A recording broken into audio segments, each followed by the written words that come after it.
नमस्कार, बहुत बहुत स्वागत, हार्दिक अभिनंदन। हम लोग परिवहन और संचार वाला अध्याय देख रहे थे। उसके अंतर्गत आज हम लोग पाइपलाइन परिवहन के बारे में देखेंगे। बहुत शॉर्ट में और बहुत छोटा याद रखना है। पेपर में मात्र उतना ही पूछा जाएगा जितना यहाँ आप लोगों से को बताया जाएगा। यूँ कहते हैं कि यह स्थल परिवहन वहन की एक नवीनतम विधा मानी जाती है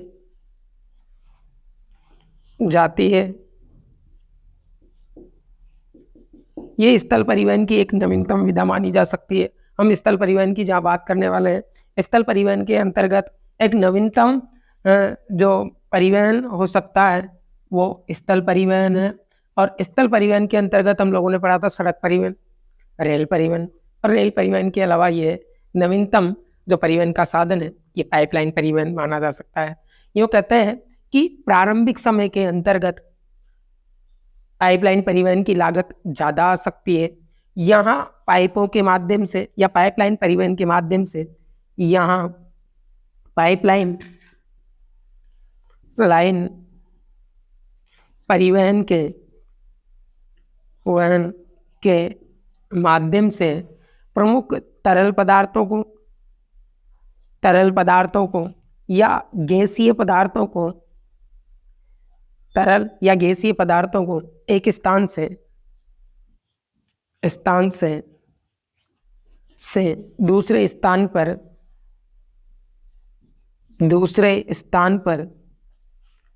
पर पहुंचाने में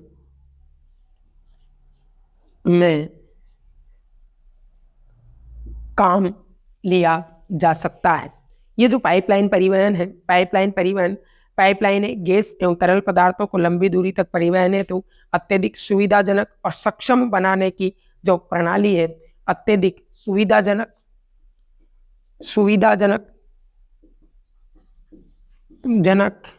और सरल बनाने वाली जो तकनीक है वो पाइपलाइन परिवहन हो सकती है। यूँ कहते हैं कि पहाड़ी प्रदेशों से नीचे मैदानी क्षेत्रों के अंतर्गत यदि वहाँ तेल के कुएं हैं और कुछ अन्य पदार्थ हैं, वहाँ से तेल को नीचे मैदानों में उतारने के लिए पाइपलाइन परिवहन का उपयोग किया जाता है। इसकी प्रारंभिक लागत ज़्यादा आ सकती है, लेकिन बाद में इसका जो परिवहन लागत है वो काफ़ी कम आती है। तो कहता है कि यहाँ तक इन्हीं ठोस पदार्थों को घोलकर या फिर उनको गाढ़े इकाई के रूप में बदलकर भी उनको एक स्थान से दूसरे स्थान पर ले जाया जा सकता है। प्रमुख पेट्रोलियम पदार्थों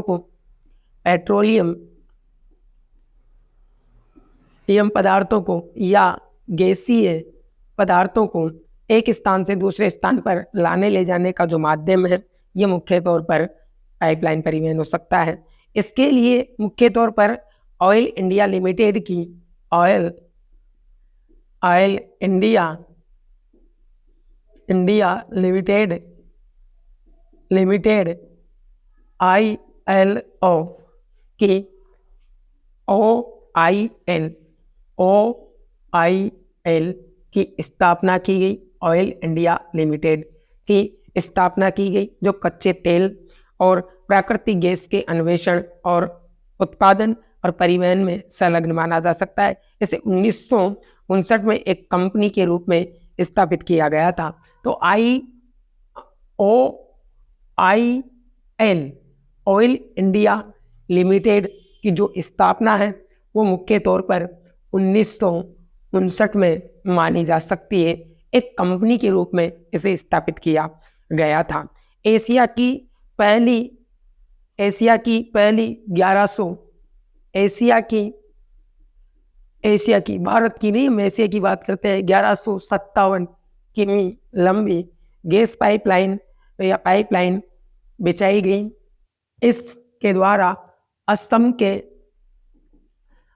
के नहर कटिया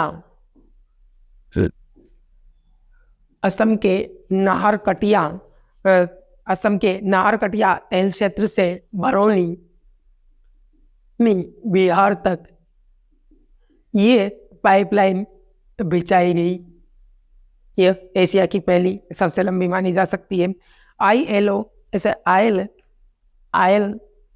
इंडिया लिमिटेड ने स्थापित किया था और 1966 में इसके आगे और भी विस्तारित कर दिया गया। इसे 1966 के अंतर्गत 1966 में इसे कानपुर तक लाया गया। बोलो इसे कहाँ तक लाया गया? बरौनी से कानपुर तक 1966 में इसे विस्तारित कर दिया गया।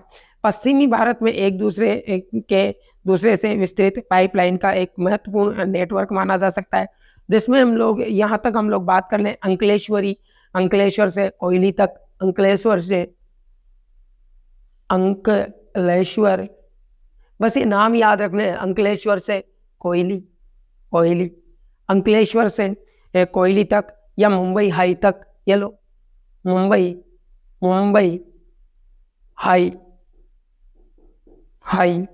तक इसका विस्तार माना जा सकता है। हजीरा विजयपुर जगदीशपुर का यहाँ निर्माण करवाया गया, अर्थात HVJ, H का मतलब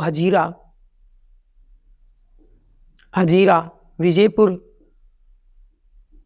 और जयपुर जगदीशपुर, HVJ हजीरा विजयपुर जगदीशपुर का निर्माण करवाया गया।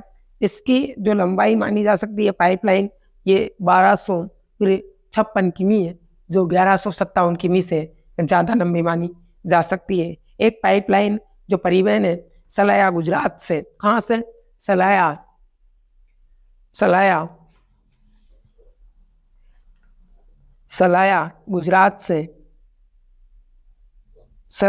गुजरात से चलेगी। बोलो कहाँ तक जाएगी? मथुरा उत्तर प्रदेश तक, मथुरा यूपी तक इसका विस्तृत क्षेत्र पाया जाएगा। गुजरात से पंजाब वाया मथुरा कच्चे तेल की आपूर्ति के साथ ही OIL जो मालीगढ़ से लेकर सिलीगुड़ी तक 660 किमी की पाइपलाइन की प्रक्रिया अभी नवीनतम चल रही है। यहाँ हम लोग पाइपलाइन परिवहन की बात करेंगे। पाइपलाइन परिवहन के अंतर्गत इसकी नवीनतम या सर्वाधिक जो लागत है वो प्रारंभिक समय में आ सकती है, लेकिन बाद में इसमें कोई लागत नहीं आती। ये स्थल परिवहन के अंतर्गत नवीनतम विधा मानी जा सकती है। पाइपलाइन परिवहन में तरल और गैसीय पदार्थों को एक स्थान से दूसरे स्थान पर लाया जा सकता है। जैसे पानी है, पानी के अंतर्गत जो नल है, उन नलों के माध्यम से हमारे घरों में पानी आता है, और जब हमारे घरों में पानी आता है तो वो भी पाइपलाइन परिवहन के माध्यम से आता है। अब यदि हम एक बाल्टी या किसी पतीले में पानी भर के लाएंगे तो रास्ते में वो घर तक पहुँचे पूरा, इसकी कोई जिम्मेदारी नहीं है। हम गिर गए तो पानी डूब जाएगा। लेकिन यहाँ पाइपलाइन परिवहन के माध्यम से सुरक्षित उन स्थानों पर पहुँच जाता है, आपूर्ति स्थलों तक। तो पेट्रोलियम और गैसीय पदार्थों को सुविधाजनक बनाने के लिए ऑयल इंडिया लिमिटेड की स्थापना यानी कि OIL की स्थापना 1959 में कर दी गई थी। अच्छी बात है, कर दी गई। इसी संस्था ने OIL के द्वारा एशिया की सबसे लंबी एक पाइपलाइन परिवहन का विकास किया गया, जो असम के नाहरकटिया से, बोलो कहाँ से? असम के नाहरकटिया से चलेगी बरौनी बिहार तक। इसकी लंबाई 1157 किमी होगी। बाद में 1966 के अंतर्गत इसे बरौनी से लेकर कानपुर तक इसका विस्तार किया गया। बोलो कहाँ तक विस्तार किया गया? कानपुर तक इसका विस्तार किया गया। फिर हम आगे देखते हैं कि यही जो पाइपलाइन है, ये मुख्य तौर पर ये पाइपलाइन आगे चलकर अंकलेश्वर से ये कोयली लाई गई और कोयली से ये मुंबई हाई तक इसका विस्तृत क्षेत्र कर दिया गया। आगे जाकर सलाया गुजरात और मथुरा के बीच में 1256 किमी HVJ हजीरा विजयपुर और जगदीशपुर पाइपलाइन परिवहन का विकास किया गया। यहाँ तक आप लोग स्क्रीनशॉट लीजिए। आगे हम लोग संचार परिवहन को देखेंगे। अब हम लोग संचार जाल के बारे में देख लेते हैं, संचार परिवहन के बारे में। या संचार देखो, संचार को अंग्रेजी में कम्युनिकेशन कहते हैं, जहाँ परिवहन के माध्यम से यात्रियों और मालभाड़े को एक स्थान से दूसरे स्थान पर पहुंचाया जाता है। यहाँ पर लोग अपने विचारों का आदान प्रदान करते हैं। यहाँ विचारों का आदान प्रदान किया जाता है, वहाँ यात्रियों और मालवाड़े का आदान प्रदान किया जाता है, उसे परिवहन कहते हैं, इसे संचार कहते हैं। अब आप लोगों को देखा होगा संचार के युग में यदि क्रांति आई, क्रांति अचानक संचार तेज हुआ तो इंटरनेट के आगमन के बाद हुआ। जब इंटरनेट आया, इंटरनेट के आगमन के बाद संचार में अचानक से क्या आ गई? क्रांति। मानव ने कालांतर में संचार के विभिन्न माध्यमों का प्रयोग किया था। यूँ कहते हैं प्रारंभिक समय के अंतर्गत लोगों को जो आगाह किया जाता था, लोगों को जो सूचना दी जाती थी वो ढोल बजाकर दी जाती थी। कैसे बजाकर? ढोल बजाकर। ढोल बजा दिया जाता था लोगों को आगाह करने के लिए, सूचना देने के लिए। पेड़ों पे आप लोगों ने देखा होगा, आम के पेड़ रहते हैं तो आम के पेड़ के ऊपर पीपा बांध दिया जाता है, और नीचे से रस्सी से पकड़ के उसे हिलाते हैं तो ऊपर जो भी पक्षी हो संकेत के माध्यम से वो उड़ जाते हैं। तो ढोल या पेड़ को खोखला करके उसके ऊपर जानवरों का चमड़ा मंड दिया जाता है, जिसे हम सामान्य भाषा में ढोलक कहते हैं। ढोलक को भी ये संकेत दे दिया जाता है। तो यूँ कहते हैं कि आगे जाकर बजाकर या आग से, धुएं से, पहाड़ी प्रदेशों में ऐसे संकेत के माध्यम से, बोफू के माध्यम से यहाँ लोगों को आगाह किया जाता था। पहले संदेश पहुंचाने के लिए प्राचीन समय में जो लोक साधनों का प्रयोग किया करते थे वो कबूतर के माध्यम से, ऊंट के माध्यम से, कुत्ते के माध्यम से। आप लोगों की किताब में सब लिखा हुआ है, आप लोग ध्यान से देखना। तभी तो मैं कहता हूँ आप लोग अपने सामने बॉक्स को रखिए, जो भी बातें होंगी वो सब उसमें लिखी होगी। लेकिन प्रत्येक बात जो है, पूरा पैराग्राफ आप लोगों को बिल्कुल याद नहीं करना। पेपर में वास्तव में जो पूछा जाएगा, सबसे पहले तो आप लोगों को ये लाइन याद होनी चाहिए। ये संचार की पूरी जान है। ये संचार वो है जिसके अंतर्गत लोग अपने विचारों का आदान प्रदान करते हैं। संचार के साधन दो प्रकार के हो सकते हैं। संचार के साधन कितने प्रकार के हो सकते हैं? दो प्रकार के। ये लो दो प्रकार के आप लोग सब जानते हो, आप लोग सब जानते हो। हम परिमानव भूगोल रहे हैं और मानव भूगोल के अंतर्गत प्रत्येक इकाई जो आप लोगों से संबंधित रहेगी मात्र मानव भूगोल में वही पढ़ी जाएगी। यदि आप लोगों से कोई इकाई संबंधित नहीं है तो मानव भूगोल में उसकी गिनती भी नहीं की जा सकती। सभी इकाइयां जो आप लोगों से संबंधित है सबका अध्ययन उसमें किया जा सकता है। आगे जो संचार के साधन है दो प्रकार के हो सकते हैं। एक जो संचार के जो साधन हो सकते हैं वो एक सार्वजनिक हो सकते हैं, सार्वजनिक। अब संचार का साधन सार्वजनिक है तो अखबार सभी के घर में पहुंचता है, कोई सूचना है, टीवी है, समाचार है, रेडियो है, इंटरनेट है, ये सब जो संचार के साधन है ये सार्वजनिक है, ये सभी के लिए हो सकते हैं। समझ में आ गई आप लोगों को बात। फिर आगे देखेंगे व्यक्तिगत। कौन से?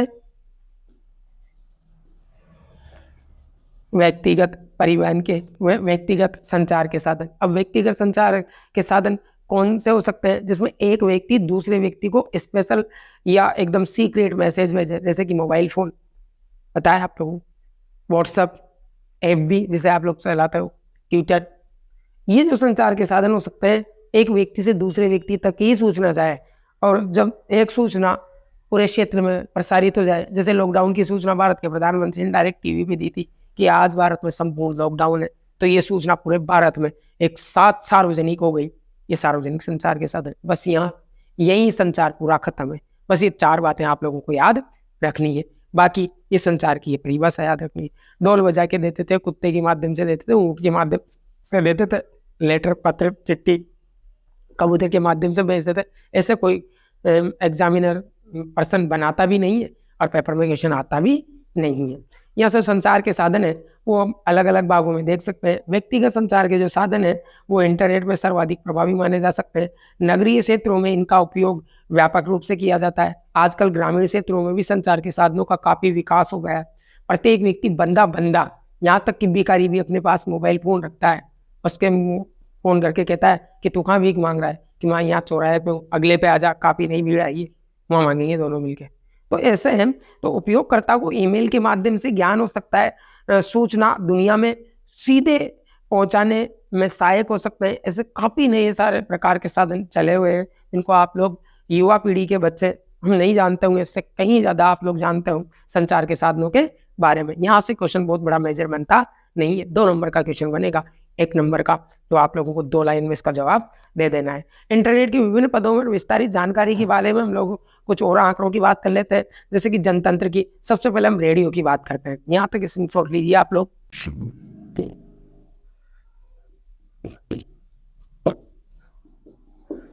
अब जो रेडियो है, ये रेडियो संचार का सार्वजनिक साधन माना जा सकता है। जैसे आप लोगों ने बहुत बार टीवी में देखा होगा, अचानक से कोई इंडियन आर्मी का सोल्जर अपने छुट्टियों से अपने घर आता है, जैसे वो पूरे सामान वगैरह घर पे रखता है अपने, अचानक से रेडियो में सूचना मिलती है कि वहाँ इंडियन आर्मी के अंतर्गत भारत और पाकिस्तान की सीमा पर जंग छिड़ गई है और सभी सोल्जर्स की जो छुट्टियां मंजूर की गई थी वो सब नामंजूर कर दी जाती है और तुरंत सबको आने का आदेश दिया जाता है। तो वापस से कपड़े पहन के वो बच्चा अपनी माँ के चरण छू के वापस बॉर्डर पे चला जाता है। रेडियो वो है। भारत में रेडियो का पहला जो प्रयोग किया गया था वो रेडियो क्लब ऑफ बॉम्बे के द्वारा किया गया था। रेडियो क्लब ऑफ बॉम्बे, ये बॉम्बे याद रखना है आप लोग। रेडियो क्लब ऑफ बॉम्बे के द्वारा 1923 में भारत में पहली बार रेडियो का प्रयोग किया गया, जो सार्वजनिक रूप से था। इससे अब असीमित और लोकप्रियता पाई। जब रेडियो चलता था ना तो लोग बेस चढ़ने जाते थे, तब भी रेडियो साथ में लेके जाते थे, इतनी ज़्यादा लोकप्रियता थी इसकी।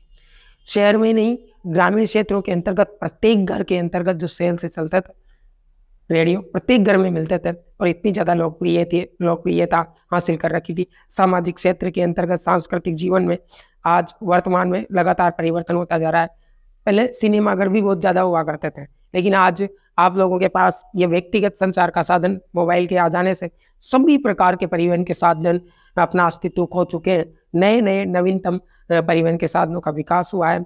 अल्पकाल से ही इनके देश भर में प्रत्येक घर में जगह बना ली है। सरकार ने इस अवसर का लाभ उठाया और 1930 में इंडियन ब्रॉड कास्टिंग सिस्टम के अंतर्गत लोकप्रिय संचार के साधनों का विकास किया। फिर 1936 के अंतर्गत ऑल इंडिया रेडियो चैनल चालू किया गया। 1936 के अंतर्गत ऑल इंडिया रेडियो क्लब की शुरुआत की गई। 1957 में आकाशवाणी की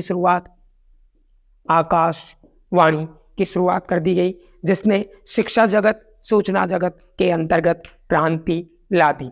मनोरंजन का ये एक विशेष प्रोग्राम माना जा सकता है। इसी के दौर के अंतर्गत हम अब आगे टेलीविजन, टीवी की बात कर लेते हैं, जिसने आज वर्तमान के दौर के अंतर्गत अपनी लोकप्रियता को बिल्कुल नील कर दिया है। टेलीविजन और टीवी की जहां हम लोग बात कर रहे हैं, तो टीवी और टेलीविजन का भी महत्व कम हो गया है। किसके आने से? मोबाइल फोन के आने से। कोई इंटरेस्ट नहीं है लोगों को, जानकारी है टीवी तो समझ में आएगी बात। तो यूँ कहते हैं अब हम टेलीविजन की बात कर लेते हैं, रेडियो के बाद में ये लो टीवी की बात कर लेते हैं कि सूचना के प्रसार और आम लोगों को शिक्षित करने में टेलीविजन के प्रसारण ने अत्यधिक महत्वपूर्ण भूमिका मानी जा सकती है। जहाँ हम रेडियो की बात कर रहे थे, रेडियो मात्र श्रव्य संसाधन है। श्रव्य संसाधन ये भी पूछा जाएगा आप लोगों से कि संचार के उस साधन का नाम बताइए जो श्रव्य और दृश्य दोनों हो, जिसे हम सुन भी सके और देख भी सके। तो श्रव्य और दृश्य दोनों होगा। ये श्रव्य और दृश्य बहुत ईजी आता है पेपर, बहुत ईजी पेपर, कोई आड़ नहीं आता। तो श्रव्य और दृश्य जो संसाधन है वो टीवी हो सकता है, और मात्र श्रव्य संसाधन रेडियो हो सकता है। और मोबाइल भी क्या है? श्रव्य दृश्य, सुन भी सकते हैं, बोल भी सकते हैं। आगे हम बात करेंगे टीवी की सेवाएं को। केवल प्रारंभिक समय में देखा जाए तो टीवी यदि भारतवर्ष में कहीं चला था तो वो राष्ट्रीय राजधानी क्षेत्र दिल्ली में चला था। जब आप लोगों ने देखा तो घर घर में टीवी है। जब हमारा दौर था आज से लगभग 22 साल पहले, तो गांव में किसी एक ही घर में जब टीवी आती थी तो पूरा गांव देखने जाता था, इतना बवाल था टीवी का। लेकिन आज टीवी का महत्व कम हो गया क्योंकि आप लोगों के घर घर में हाथ में मोबाइल आ गए, और राजस्थान सरकार ने तो फ्री में मोबाइल बांट भी दिए, और भी ज़्यादा हो गए, बच्चों के पास भी आ गए। तो राष्ट्रीय राजधानी क्षेत्र तक ही सीमित था, जो कहते हैं जहां इसने 1959 में प्रारंभ किया गया था। तो भारत में जो टीवी का प्रयोग है ये 1959 में प्रयोग प्रारंभ किया गया था। 1972 के बाद में इसे बहुत सारे केंद्रों में चालू कर दिया। ये कुछ डेटे हैं जो याद रखनी है कि टीवी कब चालू, टीवी की शुरुआत भारत में कब हुई? 1959 में। एक केंद्र के रूप में कब स्थापित किया? 1972 के अंतर्गत। लेकिन 1976 में टीवी को ऑल इंडिया रेडियो के साथ विलय कर दिया गया। 1976 में टीवी को ऑल इंडिया रेडियो के साथ विलय कर दिया गया, अर्थात रेडियो और टीवी को दोनों को कनेक्ट कर दिया गया। आगे हम लोग देखते हैं कि इसी टीवी का सार्वजनिक जब प्रयोग किया गया तो भारत में ही इसकी शुरुआत DD1, जिसे आप लोग कहते हो DD1 दूरदर्शन के रूप में इसे प्रारंभ कर दिया गया। आगे जाकर यूं कहते हैं कि ये जितने भी संचार के साधन थे, ये संचार के साधन किनके दम पर चलते हैं? ये संचार उपग्रहों के दम पर चलते हैं। किनके दम पर चलते हैं? संचार उपग्रहों के दम पर। तो ये संचार उपग्रह केंद्र आगे ऊपर अंतरिक्ष में सरकार के द्वारा स्थापित किए गए, जो भारत के अंतर्गत जिसे हम सैटेलाइट कह सकते हैं, और उपग्रह संचार के रूप में विकसित किए गए हैं। भारत में उपग्रह प्रणाली को समकालिक क्षेत्र के अंतर्गत या मूल उद्देश्यों पर आधारित होकर इंडियन नेशनल सैटेलाइट सिस्टम की स्थापना कर दी गई। और ये इंडियन नेशनल सैटेलाइट जो सिस्टम था, Indian remote sensing satellite system या इनसेट, जिसकी स्थापना 1983 में हुई थी। कब हुई थी? 1983 में। सैटेलाइट में पहली बार किसी देश ने हमारी जो सहायता की थी, हम तो बिना किसी सहायता के कुछ करते ही नहीं, तो वहाँ रूस ने सहयोग किया था। किसने सहयोग किया था? रूस ने सहयोग किया था। ये एक बहुउद्देशीय उपग्रह प्रणाली हुआ करती थी जो संचार, मौसम विज्ञान, मौसम की जानकारी, जैसे कि आप लोगों को मोबाइल नहीं देता है, बच्चा कहता रहता है कि किस तारीख को आने वाले, किस तारीख को पानी आएगा और 3 दिन तक आएगा। वाकई में 3 दिन तक आता है। आप लोगों को ऐसी जानकारी मिलती कहाँ है? बोलो भाई, इंटरनेट के माध्यम से। किसके माध्यम से? इंटरनेट के माध्यम से। तो एक बहुउद्देशीय उपग्रह प्रणाली हो सकती है जो आप लोगों को दूरसंचार के बारे में, मौसम के बारे में विभिन्न जानकारियां प्रदान करती है। IRS उपग्रह जो प्रणाली है भारत में, ये उपग्रह प्रणाली, ये 83 और 88 याद रखना, ये लो बस 2-3 डेट है। ये सामान्य जानकारी बिल्कुल आप लोगों के पास अवेलेबल है, और जितना यहाँ बताया जा रहा है वो एकदम सफिशियंट है। किताब में यदि इतना बड़ा पैराग्राफ है और पूरा पेज भरा हुआ है, तो इसका मतलब ये नहीं है कि आप लोगों को पूरा पैराग्राफ याद करना है। समझ में आए ना बात? हमें मुख्य चीज़ें याद करनी है, ज़्यादा आप लोग याद करने की कोई दिक्कत नहीं है। तो ISN-1 का प्रक्षेपण किया गया, और लगातार यूँ कहते हैं कि कभी तो हैदराबाद से, कभी आंध्र प्रदेश से, कभी श्रीहरिकोटा से अनेक प्रकार के उपग्रह संचार प्रणाली का विकास किया जा रहा है। नमस्कार, बहुत बहुत स्वागत। आप लोगों का जो मेरे साथ बने रहने का जो साथ था, आप लोग ऐसे लेकर जेड तक, यदि से यहाँ तक देखोगे तो संचार और उपग्रह प्रणाली के साथ ही हम लोग इस लेसन के एंडिंग में पहुँच चुके हैं। आप लोग 2 बार सुनिए, आप लोगों को वो बातें याद होगी जो पेपर में आनी है। धन्यवाद।